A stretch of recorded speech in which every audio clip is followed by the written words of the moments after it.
What is going on, everyone? Happy Tuesday. So last week, I had a little bit of a cold going on. My voice was a little hoarse. This week, I'm on the tail end of the cold. I have my voice is a little bit more hoarse than last week, and I have a cough. So apologies in advance if you hear me coughing. If I have to cough, if I have to break away to cough, I'll try to do it discreetly and be mindful of it. But yeah, it's not the most enjoyable thing, but it's the joy of this time of year, and having a toddler in daycare definitely doesn't help. Let's get the ticker going across the bottom so we know the who's kind of the got the streak going. And here is the giveaway form. Let me just make sure that I actually published this and everything's looking right. Give me 1 second before I do that. That is looking right. So there is the giveaway form. If you're new here, if you've never watched the show, never hung out with us before, first of all, welcome. Appreciate you being here. I know I appreciate it. We have a great group of people here week in and week out. And yeah, but fill out that form and you'll be entered in for your chance to win. We're going to have 2 drawings tonight, but you'll be entered in for your chance. Just fill it out one time throughout the show. I'm going to post it multiple times, but you just need to fill it out one time. Yeah. Sorry, I should try to flip my mic when that happens. But let's see who's checking in here. We got Ron. That was a bummer of a game, but hello everyone. Well said, Ron. I couldn't agree more. Chad says, let's get the meeting started. Welcome to the owners meeting. I love that name for it. I think that's a fun name, the owners meeting. It does feel like a meeting of people who are kind of here week in and week out. So it does feel like a meeting of owners. I love it. Corey, good to see you, man. Good evening, everybody. Swaco to fire, everyone, myself included. Rowdy says, hi, Ben. Not so happy Tuesday. Still a happy Tuesday in my household, Rowdy. Just it's a bummer about the game, but Christy's checking in from Canada. Christy, sorry about your Blue Jays. That's a bummer. I mean, that's a tough one. I don't know if it's your baseball team or if you're just rooting for them because they're the Canadian team, but yeah, bummer stuff. Steve says, welcome to the owners meeting. I love that. That's I don't know. Are we gonna have to pay Kirby's wife royalties on that? Should we get merch that says the owners meeting? Then I'm gonna have to pay Kirby's wife royalties. Kirby says, hey, look at that new profile picture, Kirby. You and the family. I love it. Chad, I said, I bet McCarthy is available. Funny that you should say that, Chad, because I did see plenty of people that were like, oh, maybe we should fire Matt and go get McCarthy back. And it's like, man, it's so funny how time is just a circle. Raymundo, what's up, Ben? Hope you've been good. Go Pack, go. Raymundo, I've been great, minus this cold. Hope you are doing as great as I am. Thanks for being here, as always. Donnie says, let's go Green Bay. Got to step it up. We can beat the Eagles. Can't play like that. Oh, but definitely good moments in that game, too. Go Pack, go. Well said, Donnie. Appreciate you being here. Christy Owner. Derek is heading to Green Bay this weekend. Fantastic, Derek. That'll be, I think that's at least your second trip that I'm aware of this year for you. So that'll be fun. Josh says, just found you today. Can you talk about what you do here? Well, first off, Josh, appreciate you being here. Appreciate you checking out. So on Tuesdays, I go live. We hang out. We kind of recap the previous week's game. I try to intertwine as many comments as I can and try to answer comments as we go. Sometimes the stuff I do get a lot of comments, but I do my best to kind of sort through them. Then we'll do some burning hot questions. So if you got questions about the game, the team, myself, random ones, I think we've gotten questions about are aliens real? We just have a good time with it. We do a giveaway, which I've already dropped the link. So find that if you haven't done so already. I kind of recap not recap. I talk about the upcoming week, and then I always end the show with like a fun random story from the Packers history. It's really, we call it the owners meeting now. That's the name we got, but it's really just a fun hangout. It's kind of a way to decompress on the weekend when we do have bad games, or when we have good games. We can kind of talk about it, but we've really built up a really nice following of great people that are here week in and week out. And honestly, I'm extremely grateful. So welcome, Josh. I hope you enjoy the show. Hope you hang out. Don't expect you to be here the whole time, but if you are, that's awesome too. I don't know. We have a lot of fun here. At least I have a lot of fun. I would assume a lot of the people here week in and week out have a lot of fun. Rowdy says, probably many others, I didn't even care about the loss. Kraft going down kind of took it out of me. I mean, it was a tough, losing Kraft is a huge one for sure. Yeah, it's I don't know, it's a tough one. Pop says, Terry's dad says hi. He's watching on my phone. Hey, Grandpa, good to see you. Jason, oh, and I should say hi, Terry. Hi, Pops. Good to see you guys. Jason, good evening. What's up, man? How you doing? Alfonso, go Pack Go from Houston. Good to see you as always. Tony's in the house. Good to see you, man. Always good to see you, Tony. And then we got Steve. Welcome, Josh. Steve had some Scary Larry tonight. Package got to him. Got to try that. It sounds like he's as big of a fan as I am. So that's awesome. Well, let's before we talk about the game, kind of some news yesterday coming out of 1265. The Packers have announced their 2026 inductees for the Packers Hall of Fame. They are adding Earl Dotson and Tramon Williams, which, if you're not familiar, Earl Dotson was a third-round pick out of Texas A&M, played his entire career with the Packers, which was a 10-year career. During that 10 years, he started 88 games and most of the 1996 season and helped the Packers win Super Bowl 31. He's been kind of patiently waiting his time to get this call, so I'm very stoked for him. And then if you're not familiar with Tramon Williams, I don't know if you're just like living under a rock or what, but Tramon Williams, probably one of my favorite players. There's a lot of nostalgia built into that. I love the underdog, and nothing is more underdog than Tramon Williams, undrafted guy out of Louisiana Tech, excuse me. Initially signed to the Texans. They waived him before the season started. A few months later, he joins the Packers on the practice squad and works his way up to becoming one of the best corners in the NFL. He really was on a tear there for a while, and he played with the Packers 3 different times throughout his long career. The first of which he played from 2006 through 2014. Then he came back 2018 through the 2019 season, and then he came back during the NFC Championship game of the 2020 season. One thing I love about Tramon is he was such a ball hawk.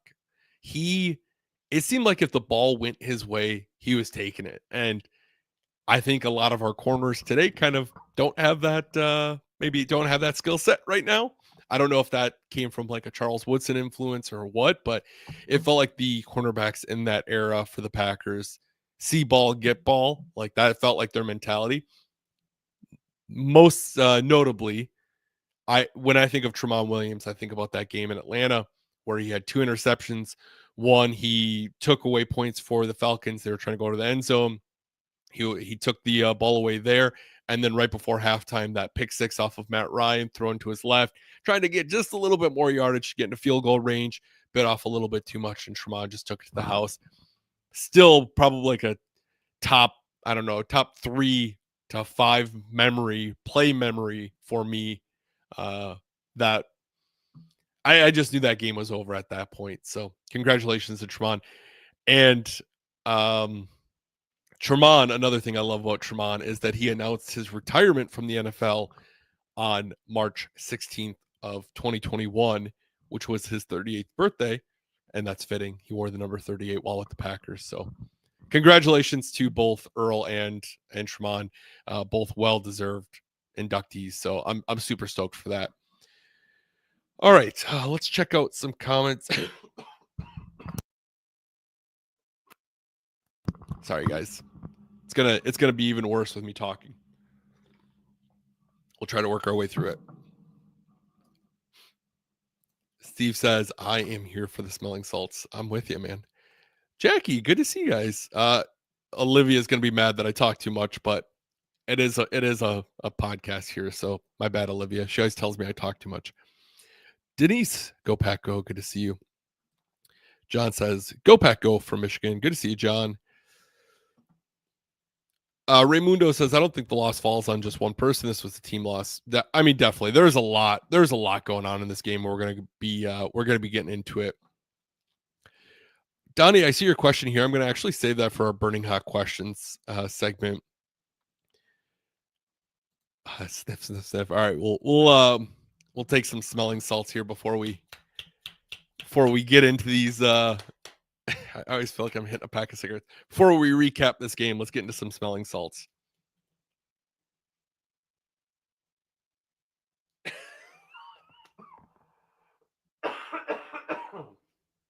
Oh man, love it. All right, let's start talking about this game a little bit. So the Packers fall to the Panthers 16-13. The Panthers move on to 5-4, while the Packers fall to 5-2-1 on the season. Obviously, a disappointing outcome. Last week during the show, I mentioned that I didn't think the game was going to be this gimme that everyone thought. I think last week it was a 10.5 point favorite. The Packers were. One thing to kind of remember is that betting line is influenced by Vegas, right? So just because I don't know, maybe this is just how my brain works, but just because the betting market is one way does not mean that's how the teams line up. The Panthers had a top 10 defense, if my memory served me correctly, and they really showed it on Sunday. They were able to generate a lot of pressure on Love.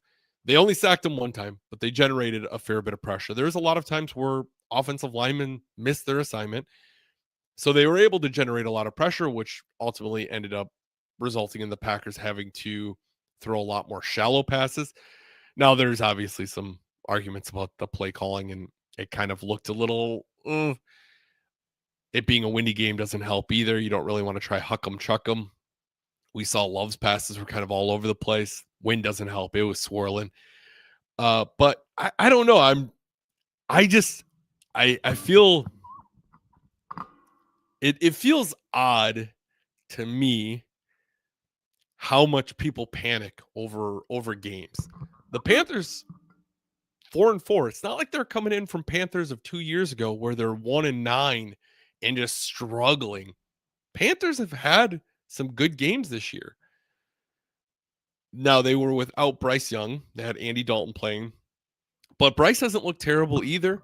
Now, they held him to just over 100 yards, but run game, they were able to get their run game established. And I don't know. Obviously, it's not the ideal outcome, but I think, like we talked about last week, there's really no such thing as a gimme in my eyes in the NFL.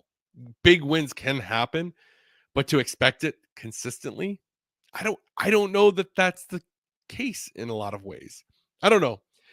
Maybe I don't know. I don't know if it's just me just kind of keeping more of a level head about it. After week 1 and 2, people were really excited and thought, this team was going to just dominate everyone, and not.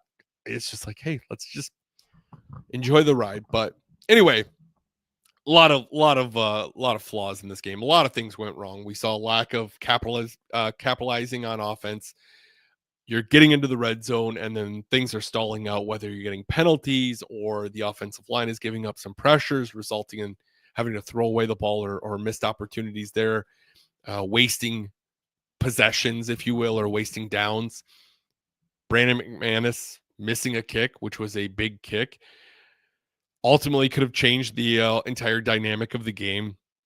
Having that first drive go so well, only to be flipped because of a turnover by Savion, that's a tough thing. It just felt like one of those kind of perfect storm games in that way. The offensive line, we talked about that a little bit. They struggled to really protect Love. There's a lot of times where people just missed their assignment completely and had guys running free at him, resulting in him having to throw the ball away or just, do something with it to try to avoid a sack. 7 penalties on the day doesn't help either. 7 penalties for 42 yards. It felt like every time you took a step forward, you're taking 2 steps back. And then that was killing drives. We saw that happen numerous times when you're getting down there. Drives stall out, whether you're getting sacked, then you're getting penalties, and you're just kind of keep moving yourself back. So there's just a lot of, it was just kind of an ugly day all around. And defense, ultimately, we talked about, they held Bryce to 102 yards passing. They only got 1 sack on the day. It really felt like the Panthers offense was able to move how they wanted to. Their run game really got established there, no problem. 163 yards on the ground. So it just felt like a death by 1,000 paper cuts type of day where the Panthers were just taking what the Packers were giving them. And that was always enough to move the chains, move the chains, move the chains. They would maybe tighten up towards the red zone. We saw Keyshawn get his defensive pass interference on a 3rd down stop, which gave them a fresh set of downs, allowed them to punch in. So there's just a lot of sloppiness across the board. I don't think it falls on anyone's shoulders in particular. Another one was Jordan. Just it felt like maybe Jordan was off a little bit. The swirling winds don't help, but the one he threw up to Christian in that like 3, it was like a triple or quadruple coverage. Just I feel like that's if you want to like dog Jordan, I feel like that's kind of sometimes he gets in this hole where I think when things aren't flowing very well and when the offense isn't clicking very well, he gets in this mental state of I need to hit a home run now and really make it up. And that's where you see kind of mistakes really come out from Jordan. I know a lot of people are dogging him for that second one that almost got intercepted on that 4th and 8 attempt. But frankly, I think if you actually look at the play and see what happens, I don't really think it was a bad decision or bad throw on his end. He threw it expecting Romeo to move to the open area. Romeo, as soon as he's cocking back to throw, Romeo stepping out of bounds. So he's an ineligible receiver anyway, and he stopped on the play as soon as the ball's released. So it looked worse than it was from a screenshot perspective because I've seen a lot of people online kind of clowning him on it. But we've seen Jordan do that so many times throughout the season and capitalizes on it. So I don't know. You can't, from my perspective, you can't love the gunslinger mentality and get mad when the gunslinging mentality kind of backfires on you. We've seen Jordan do a lot of really risky things that have paid off big, and that's just how it goes with a gunslinger. We've talked about this a lot over the last couple of years, but Aaron Rodgers playing at that perfection level that he did for so long and throwing such like a few amount of interceptions, I think has really altered people's perception of what a quarterback generally does in the NFL. It is not uncommon to see some wild interceptions, especially when you have a player that's only got 2 full seasons under his belt in his 3rd season. Certainly not uncommon at all. And that's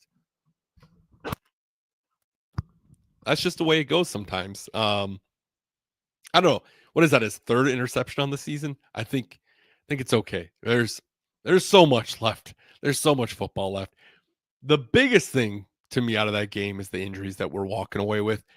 We saw Bell go down. We saw Kobe Wooden go down. We saw Matthew Golden go down. Or is it Bell or Belton that went down? No, Banks. I think Banks went down. I think Bell's an offensive lineman from yesteryears. My brain's playing tricks on me. And then the biggest one, obviously, is Tucker Kraft going out with a season-ending ACL injury. But out of all that bad, there's so much bad in there.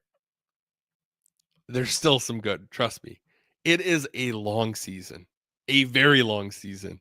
And we are, at the halfway point of the season? After the first 2 games, everyone was like, oh, this team's going to the Super Bowl. This is the Super Bowl team. No one's stopping them. And they have a couple rocky games, still leading the division, still, doing whatever. They have a couple rocky games where you make some field goals, and now those games are completely flipped the other way. But you have a couple rocky games, and now teams are wanting the head coach or fans are wanting the head coach fired. It's a long season. Just pump the brakes, enjoy the ride. And I've watched so many years where the Packers play so lights out throughout the year, and then they have those bad games at the end of the year or in the playoffs. I've watched years where they have rocky years, 2023. They've had rocky games throughout the year, and then they start to gel more towards the end of the year. The Packers are going to give you 2 to 3 bad games every year. Doesn't matter who's coaching. We saw it with McCarthy, Sherman, Ray Rhodes, Holmgren. The Packers are going to give you some games every single year. That's just the way it goes in the NFL. And the other side gets paid too. I feel like I need to do a hit of smelling salts every time I say that, but it's any given Sunday for a reason. There is a reason why you don't see blowouts happen on the regular. And it's a reason why I talked about like, oh man, did you see this team won by 30 points? It doesn't happen that often. The NFL does a good job of keeping stuff pretty competitive. So the fans' reactions to losing to a team that's 4-4 was pretty baffling to me. I don't know. Maybe it's just me. I just try to stay level-headed on it all and just like, hey, this is where I'm at. I can't control it. I'm gonna be here and enjoy the ride. Now, am I frustrated about it? For sure. I definitely was frustrated about it, but you kind of move on with your day and keep going. All right, let's try to circle back here on some comments. Jason says, I see you have Ebola like our whole house. I had it for the whole game Sunday, and being there, seeing that uninspired performance made it that much worse. Cough, cough. Yes, hopefully not Ebola. That's funny, Jason. Jason, because you were there, I'm curious. My parents were there as well. How was the crowd on Sunday? When I went to a game against the Bengals, it felt like the crowd was pretty blah. I'm curious. It seems like when you get those opponents in Lambeau Field that are maybe not the biggest rivals, that Lambeau Field just kind of sits on their hands and it's pretty quiet. I wouldn't be surprised. Now, Monday is a gold package game, but it wouldn't surprise me if the crowd is at least more amped up for the game because of the matchup. John, I see your question there. I'm going to throw it in the burning hot questions. I always like to have some questions going into that. So stay tuned there. Chad says it was frustrating seeing the wounded Dowdle run all over our defense. Hopefully they can tighten up for Barkley Monday night. Yeah, I mean that's the frustrating thing, right? You see, the Panthers really were able to kind of move the ball at will. We seemingly could not stop their running back, and that's how it goes some days, I think that's just how it goes some days.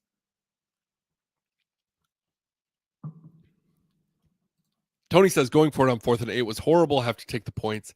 It's tough, right? It's in hindsight. When the Packers went for it on that 4th and whatever, probably pretty similar 4th and 5 against Dallas, everyone was like, oh, this is stupid. They should take the points. They end up scoring a touchdown, and everyone's like, oh, that worked out. I don't know that Matt had a ton of confidence in Brandon kicking that field goal because he had already missed one. The wind was swirling pretty heavy at Lambeau Field. My dad came home with like wind burns all over his face. It was a very windy game. So I think in hindsight, it's easy. At the time, I was like, we should be taking those points as well. But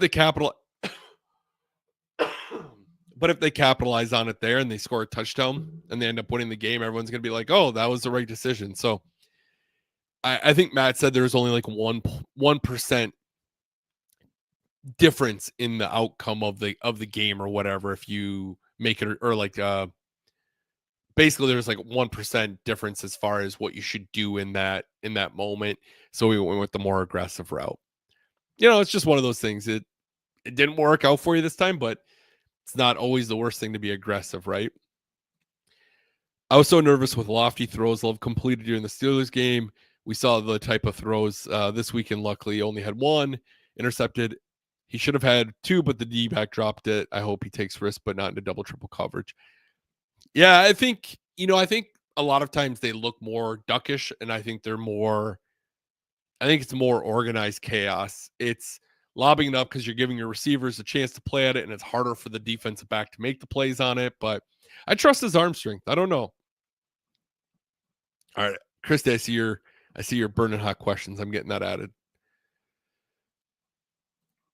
Jason says there isn't a bona fide stud in the entire league right now. Not sure if anyone else agrees, but it just seems like ugly, inconsistent play by a lot of teams every week. Is the lack of practice in contract making the NFL less polished and more injured? Maybe it's just one of those things that it's more competitive now at this point. You have salary caps that do their thing.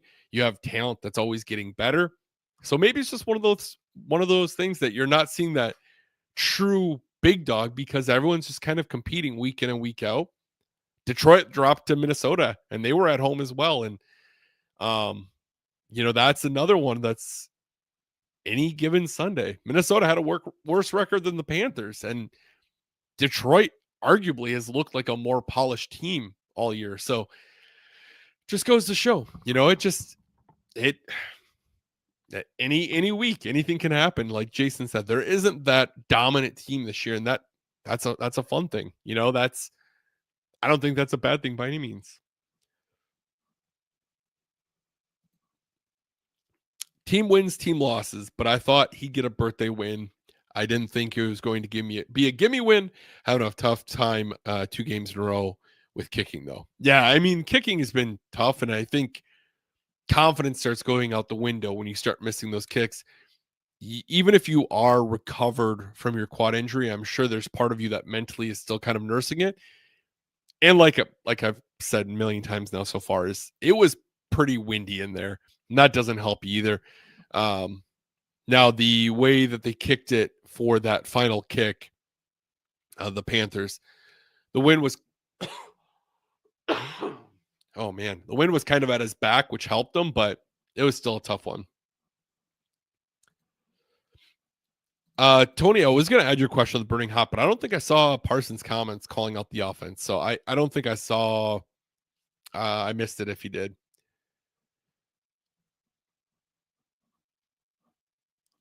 Jason says that Banks deal is looking worse and worse every week. He's had 5 different injuries since joining the Packers, and when he is there, he's getting manhandled. Yeah, it's between that and the Hobbs one, both have looked like not the greatest. It's funny, the year prior, they got Josh Jacobs and Xavier, and those were 2 knockout signings. And then you pair it with that, and those 2 are just kind of missing right now. So that's a tough one. Chris says, howdy. Hey, man, how you doing? Joe says, I blame Ben for it. You should blame my dad. My dad was there. My dad's a Vikings fan. It's definitely him. So I asked Jason about the crowd because he was at the game. And Jason said the crowd turned on them at a couple points. The season has just been way different attitude-wise in the stands. Multiple times I had to stop yelling on D because I couldn't breathe after. And they didn't ever seem to stop them when I did. If you don't stop them, I'm not hooting and hollering anymore. Yeah, against the Bengals, I was definitely the only one yelling in a lot of portions of the game. But it is kind of demoralizing, right? When you're yelling and you're yelling and you're yelling and you're yelling. And then they just keep extending the drive. And you're like, all right, man, we're on like our 3rd series of this drive, 3rd set of downs, 4th set of downs. I just can't keep yelling every single time. So I get it there. All right, I'm going to drop that giveaway form. If you haven't done so, feel free to enter. If you've already entered once, if you've already entered once, don't do it again because we don't need double entries. One touchdown isn't going to win games. I mean, it can, but yeah, in most cases, it's not going to. Good to see you, Ty, by the way. With 11 minutes left and I haven't really done anything up to that point, take the points. Tony, but the other side, right? What if he kicks the field goal and they shank it because the wind? And now you're like, well, you knew he was struggling with his kicks. You should have went for it. I think my bigger issue is on the 3rd and, was it a 3rd and 2? 3rd and 3 at that point, I think it was. What really drove me nuts about that drive more than anything is that 3rd and 3, you had, I believe it was Brooks next to Love. And rather than keeping the defense honest, you immediately bring them out for this screen. And now the defense doesn't even need to worry about a run play. The defense doesn't even need to worry about a play action. It is, okay, they are not running the ball. He is out of this backfield. I think that's what frustrates me the most on some of these 3rd down calls that LaFleur does at times is if you know you're going for it on fourth down, if you know, hey, I'm going for this, 3rd and 3, put in a running back and try to at least run the ball. Dude, I don't know. Maybe you get a 4th and inches. Maybe you get a 4th and 1 and you're getting a more reasonable conversion. But to do this like screen pass that gets blown up right away, and then you lost 5 yards on it, that makes it a harder thing to convert. It makes it a frustrating play, a demoralizing play, and it gives the defense something to be pumped up about. So I think that's my biggest I don't know, frustration with it all. All right, let's get into these burning hot questions. If you got some questions, start dropping them, and we're gonna get into some fun. Now, remember, it doesn't have to be all football. If you want to ask football questions, feel free. But ask whatever, have fun with it. But let's get into these burning hot questions.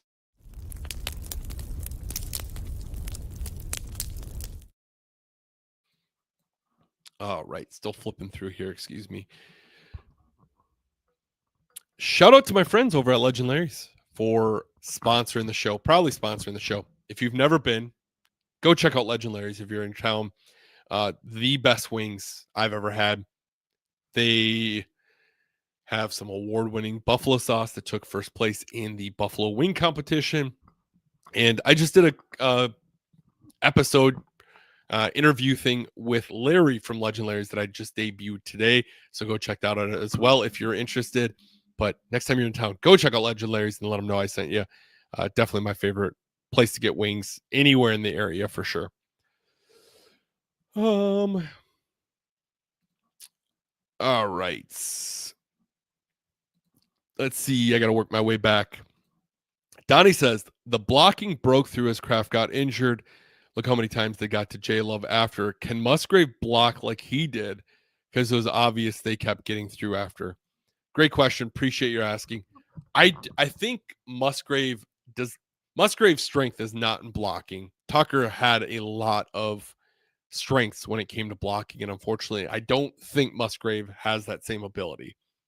Hopefully, Musgrave proves me wrong. So they're gonna have to get a little bit more crafty with it. No pun intended, but they're gonna have to do a little bit more with it with the lack of craft there. And I don't know. Well, the nice part is that they're going to be able to game plan a little bit more with it, and they're going to have to adapt whether they like it or not. I know the Packers brought in another tight end today, but they're going to have to adapt. They're going to have to get, they're going to have to come up with some new packages or use, some of the guys that they have on the team already to assist in blocking. But it's big shoes to fill. No, I'm sure you guys have all seen the conspiracy theories, which I don't know. I think it all gets overhyped. I think people love trying to connect the dots to things, but I texted the boys after the game, after Kraft's ACL injury, and I was like, jokingly, I told them, I was like, in 2010, Jermichael Finley was dominating the league, really coming out as his own, and tore his ACL against a team that you should have won in a 3-point loss. So Packers went on to win the Super Bowl that year, so you might as well book the Super Bowl now. I don't think I'm not being serious when I say that, but I've seen a lot of people kind of putting those dots together as like this premonition, the 27s and the injuries, and I don't know. There's a lot of football to be played, but I think that's why I don't get too concerned about it one way or the other. Is what you do now matters very little once you get into the playoffs. Now, obviously, you need to get into the playoffs. But what you do now, performance-wise, matters very little come January. I've watched the New York Giants team twice look god-awful the entire season and then sneak into the playoffs and win the Super Bowl twice. Like, that is absurd. The Packers, 2010, same thing. They look so up and down, so like blah, so frustrating. So many people called that team off midway through the year. They got hot. They started gelling. We know this team can do a lot of great things. Week 1 and week 2, you saw a lot of great things out of this team. Against the Steelers, you saw some great things out of this team. This team has talent. It's getting them to gel, getting them to play clean. Well,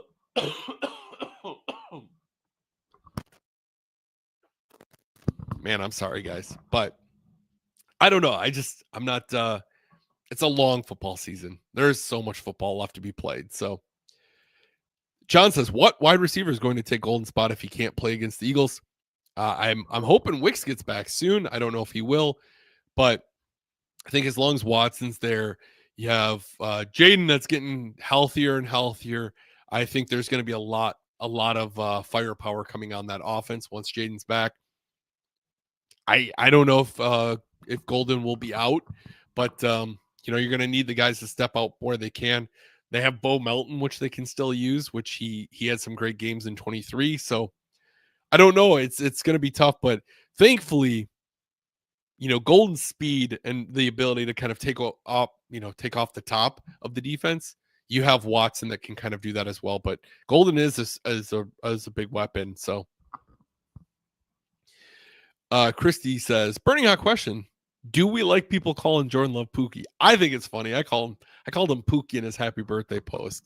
I don't know. I think it's a fun nickname.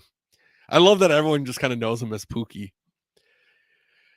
Chad says, is it possible for Love to actually hit Watson in full stride, or is he just that fast? Always seems like Watson has to slow up a bit and wait for him, then go up and win the 50-50 ball. That is one thing Jordan has always seemed to lack, is that deep ball. I think it's gotten better over the years, but it is not what you'd want out of a deep ball. I think sometimes maybe he puts a little too much air under it, trying to allow receivers. And I do think it is tough when you have maybe a receiver who is a bit more of a, I don't want to say average speed receiver, but you have a receiver that maybe you're used to their speed, and then you're trying to throw to that guy who's the next gear and trying to time that up right. So it could be a combination of the deep ball just being off and Watson just being that fast.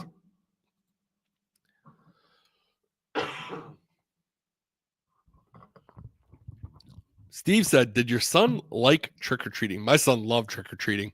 My parents came into town, which was a lot of fun. They we didn't go too long because he's only 2, but we went every house we went to, he would take his candy and he would run from the door, be like, I got another piece of candy. He was so excited. So we had a blast though. It was such a fun time. And then he helped me hand out candy, which was a lot of fun. Ben, good to see you, sir. Had to work late. Well, that's a bummer. Appreciate you being here. Steve says, Scary Larry sauce is amazing. Great balance of flavor and heat. Yeah, I honestly, probably my favorite sauce. I like the heat from DOA, but the flavor of Scary Larry is just incredible. Ooh, this is a good one, Kirby. Kirby says, favorite N64 game. So I have a Nintendo 64 and I have an EverDrive, which I think it's called an EverDrive. It has every single game made for the N64. And what game? The games I played depend on if I have a friend over or not. My friend and I, he'll come over and we'll play a lot of like WWF. Is it the Royal Rumble? We'll play a lot of this WWF game. We'll play like a certain game mode in that. Play a lot of Super Smash Brothers. 007 GoldenEye is always a fun one. If I think about like my childhood and what game was my favorite for that, it's probably 007 GoldenEye was always like my go-to as a kid. Super Smash Brothers was good. Another really, really good one is NFL Blitz. That didn't really answer. I didn't give you a single one. But that's kind of my list.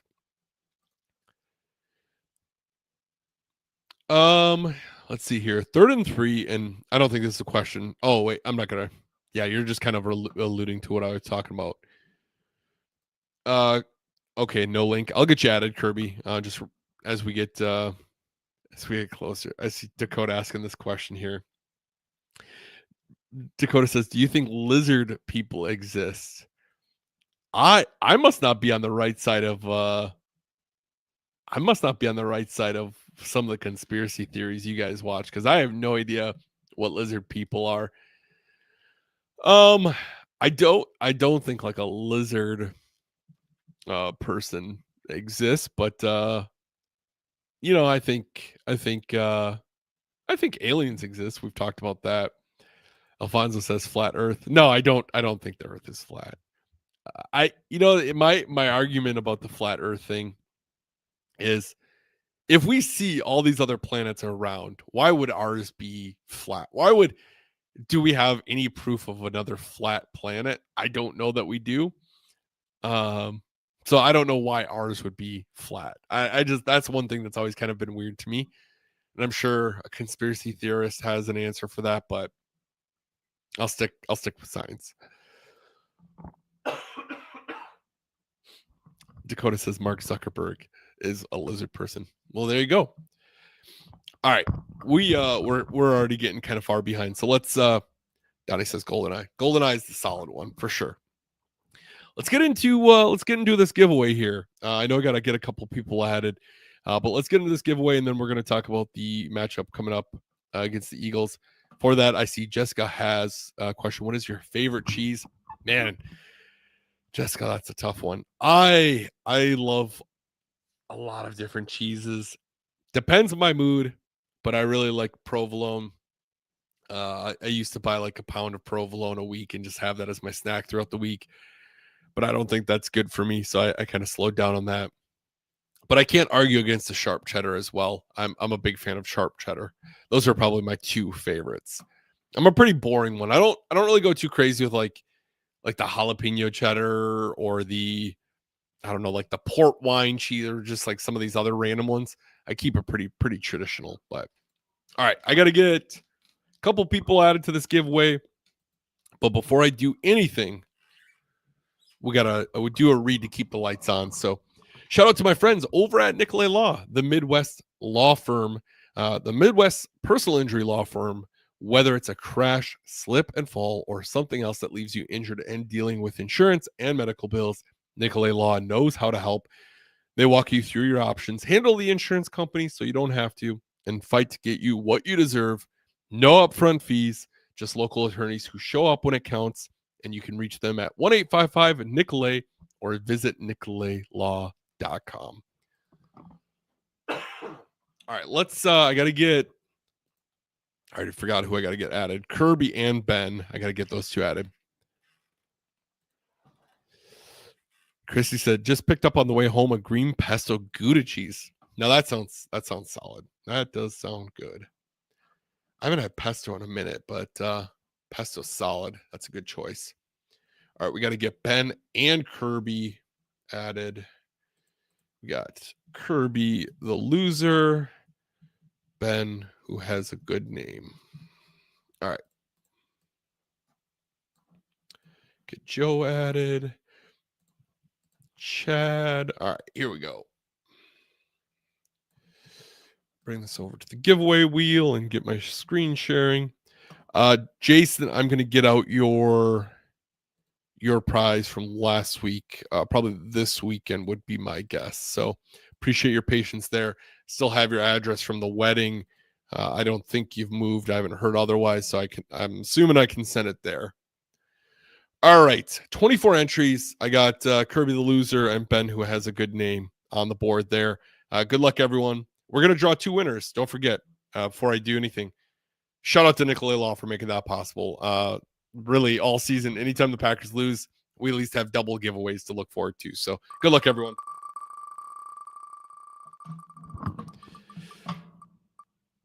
First one. All right, I guess I'm going to do a triple giveaway because Joe keeps winning.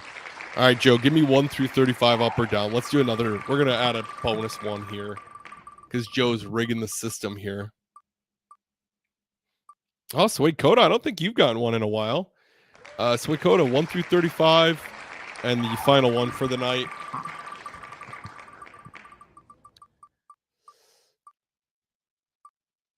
Raymundo, 1 through 35, please, my friends. All right. Yeah, Joe says as long as it's not another championship photo. That's funny. Yeah, I think last year you won one of those as well. All right, I got Joe's 35 down, Suede Coda and Raymundo 19 up, please, for Suede Coda. And then Raymundo, if you're still here, 1 through 35, up or down. It's always so weird how some people always just seem to like hit. I don't know why that is. It just seems like some people have all the luck. It's certainly not me. All right, we got Joe here, 35. Hopefully we didn't lose Raymundo.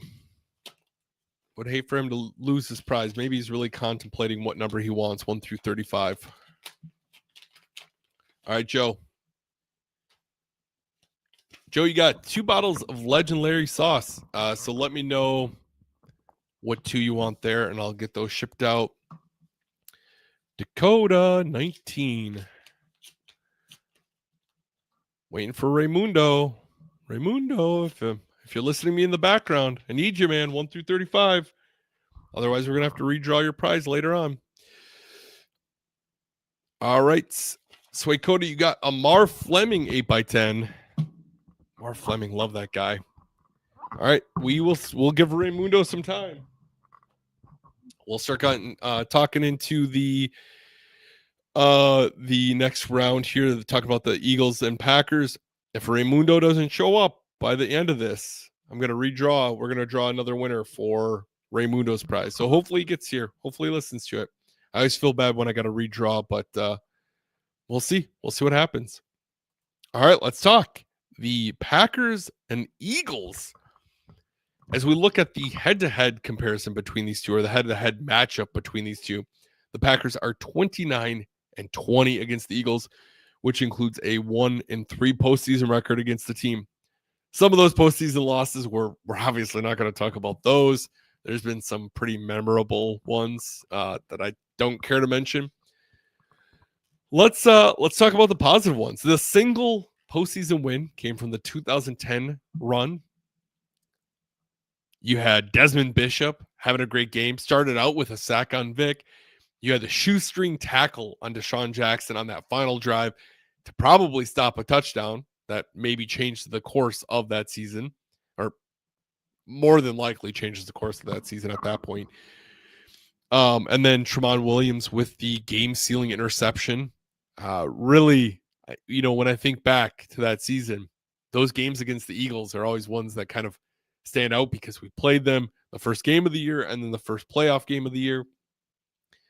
Once again, congratulations, Tramon, Packers Hall of Fame. That's awesome. But thankfully, we don't have that scary of it's not like a win or go home type of situation as when we've played them before in the postseason there, and some of those memories that we've had. So I don't know that we'll see the same, like, hopefully we don't see the same kind of memorable moments in that regard, but should always be a good game. Like Heather said, always a tough game against the Eagles. When we're talking about the comparisons between these two, it's pretty funny because when you look at these two, when you look at the Eagles compared to the Panthers last week, the Eagles defense is struggling immensely compared to the Panthers. Now they have traded for some talent. They traded for Jair. They also traded for a linebacker pass rusher. So maybe that's going to help their defense step up, but Jair is going to be returning to Lambeau. Whether he's going to be playing or not, who knows? But he's going to be back at Lambeau Field with the Eagles. I was waiting for Za'Darius to come back, but then he retired mid-season. So I don't know. I think it's going to be a good matchup. But as you're looking at these two teams head to head, Packers total offense 8th overall, passing yards 8th overall, rushing yards per game 16th in the NFL, and then points per game 11th overall. Compared to the Eagles, their offense is 24th for total yards, 25th for passing, 19th for rushing, and oddly enough, they are 10th in the NFL for points scored. So Their offensive their offensive production isn't the greatest, but they're scoring points. They're efficient on their drives.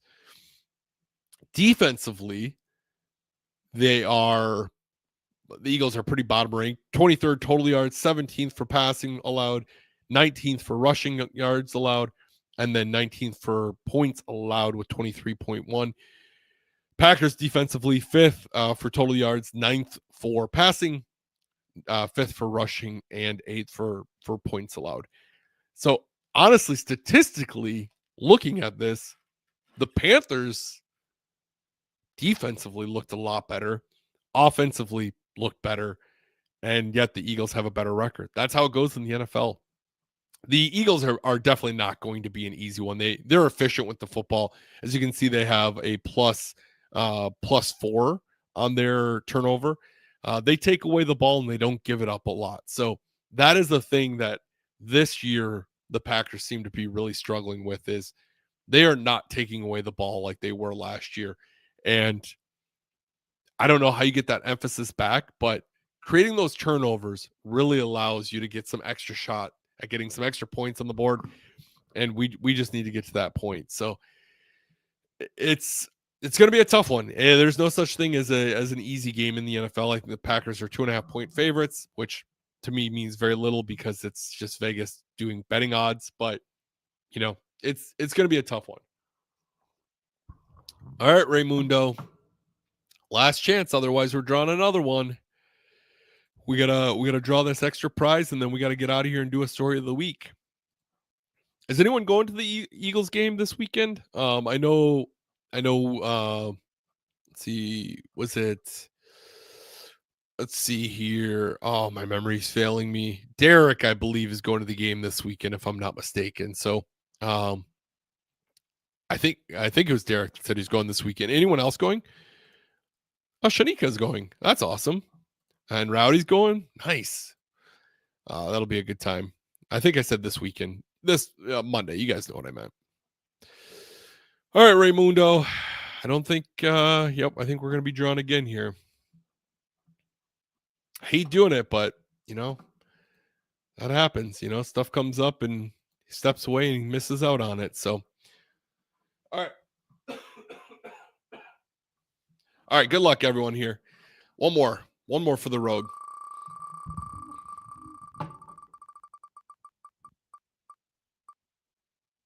All right, now we got to do another one because Jason won last week. All right, Jason, 1 through 35. Give me one more. Jeez. I'm gonna have to buy some more prizes here. Some of y'all are too lucky. All right, here's a new name, Ty. Ty, if you're still here, my friend, give me a 1 through 35. Jason as well, give me a 1 through 35. At least I'll be able to double up on your prizes. Save me some shipping there, Jason. Tony says, I guess Ram is just going to the Giants game and finally meeting up with him. Yeah, Matt and I were talking about it because Matt's never traveled anywhere. He is from a relatively small town in the area. He doesn't go anywhere. I think Milwaukee's probably the biggest place he's been. And I think he's a little nervous about it. So Jason and Ty, 1 through 35, if you could, please. I don't know if they both dipped out. Otherwise, I'm going to have to draw some more. Give him a couple minutes here. But yeah, I was trying to talk Matt off the ledge because of the fact that he was pretty nervous about, he was pretty nervous about flying is one thing, and then being in a big city. I was talking to him. I was like, hey, man, you just got to kind of keep your head on a swivel when you're in these big cities because there are a lot of scammers. You got to learn to kind of ignore people. It feels very weird to ignore people. When my wife and I went to Italy, we, you'd be going places and people would be trying to hand you stuff and you just like instinctively want to take it because you're used to just acknowledging people. It's such a weird dynamic, but you get used to it pretty quick. So Kirby says at this rate you'll be giving away your desk next week. No kidding. No one wants to claim these. Jason and Ty, it's kind of last go. Otherwise, they're gonna be drawing another one. I know Jason's got some young kids, so it wouldn't surprise me if he had to dip out to take care of that. I'm gonna give them each like another 30 seconds, and then we're gonna be drawing again. Jeez, no one wants. I'm trying to give away prizes. No one wants to win them. No one wants to win them. I'm trying to give them away. Just trying to say, here, take this memorabilia. No one wants it. All right. I guess we're doing one more. Sam, I'll even get you added for the fun of it. Derek's here. All right, Sam, we'll get you added in here. All right, last one here, guys. Since Jason and Ty didn't want to be here for it. Chad. Oh my gosh. All right, we'll do another one. Since we're drawing twice.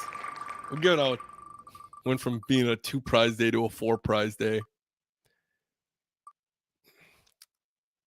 There is no. All right, don't tell legendaries, but I'm doing a 5th one. Oh my gosh, the tallies are bleeding me dry here. All right, here we go. Derek. Jeez Louise, guys. All right, tallies, give me your 1 through 35s, and then Derek, give me one. My gosh, this is unreal. You guys are killing me here. All right, 14 up. What about Tiffany? Tiffany, are you here? Oh my. People are really going to start thinking it's rigged with this stuff happening.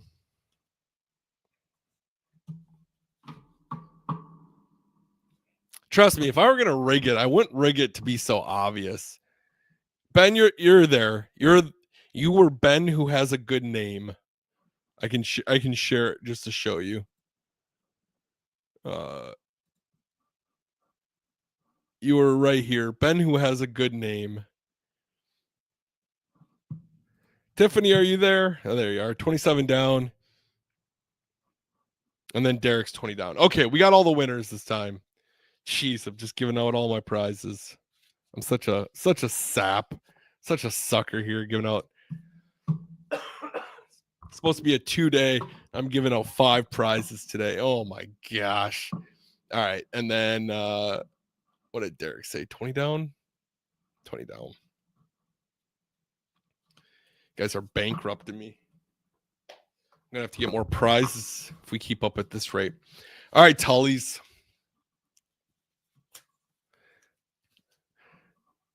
Kirby says, how the hell did I lose 8 times tonight? I'm purposely rigging you, Kirby, because your son is always threatening my life. I don't know if Cash is watching or if he's sleeping, but we still got to give the story of the week. All right, Tully, first one you got. I don't know which one. You're a joint household, so you got a Nick Collins 8x10. I don't know which one's which, but I don't think it matters. You guys are married. And then the other one is a Tim Harris 8x10. So congratulations, Tullies. All right, Derek, what do you got here? Can't believe I got suckered into giving out 5 prizes.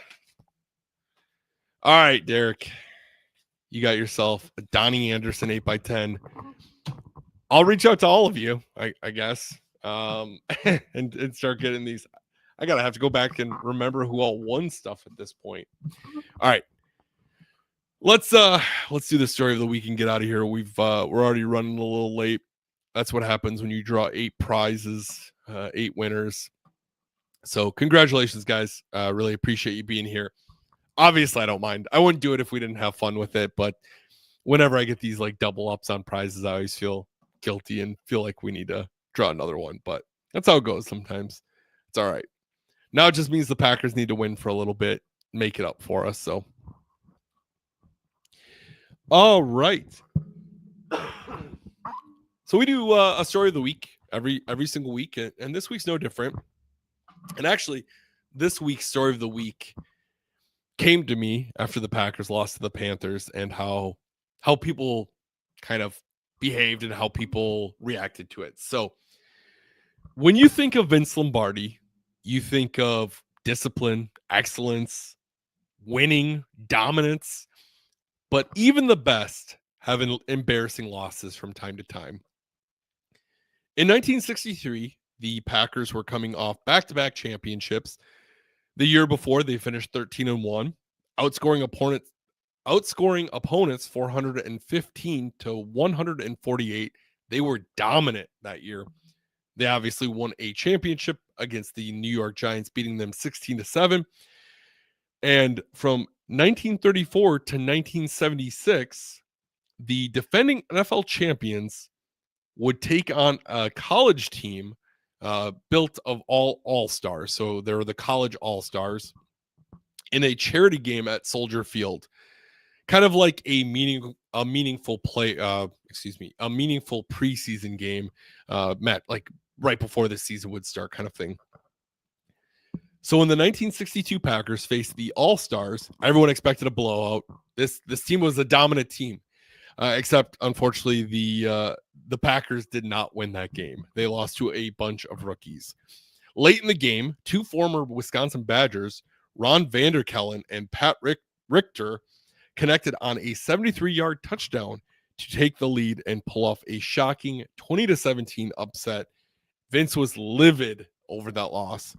Packers Hall of Famer Dave Robinson was part of that All-Stars team, and he said that Lombardi was very upset. The two teams actually had a shared like a joint dinner following the game, and according to Robinson, it was a very quiet dinner, very awkward dinner. So that loss ended up being the last time the pros ever lost to the college All-Stars, and the 9th time in total that the pros had lost. So pretty interesting. I can only imagine nowadays if Matt LaFleur's Packers lost to college team, the riot that we would see online afterwards. So I kind of fumbled my way through that. My cold's kind of getting the best of me here. So appreciate you guys dealing with that. Appreciate you guys hanging out with me. Appreciate you guys taking all my prizes. But let's hope next Tuesday is a better week as far as me not being sick, and then hopefully we're having a victory Tuesday. Thank you guys all so much for hanging out and watching, interacting with me. It's always a good time. I know I appreciate you guys being here. Thanks to Legendaries and Nicolet Law for sponsoring the show, and hope to see you guys same time, same place next week. And until then, as always, go Pack Go.